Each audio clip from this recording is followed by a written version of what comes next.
Good afternoon, y'all. We out here in this traffic. See, you know it's time for another drive time story.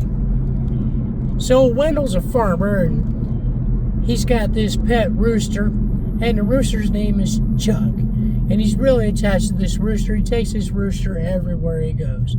One afternoon, Wendell decides he wants to go into town and see a movie, so he goes to the movie theater with Chuck riding on his shoulder as usual. And he walks up to the ticket booth and he says to the kid behind the counter, he goes, "Kid, I'd like to buy one ticket to the movie, please." The ticket booth guy looks at him and says, "Listen, Mr. Wendell, you know you cannot bring that chicken into this theater." Wendell says, "But he's my buddy. He goes with me everywhere." Ticket booth guy says, "Sorry, man, I just can't let you in with the chicken. I'm sorry."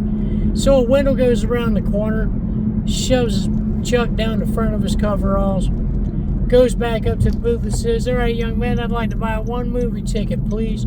The kid sells him the ticket. Old Wendell goes into the movie theater. He sits down next to Grace. Grace and her friend Mildred are sitting there watching the movie as well. And these ladies are in their 80s, give or take a little bit.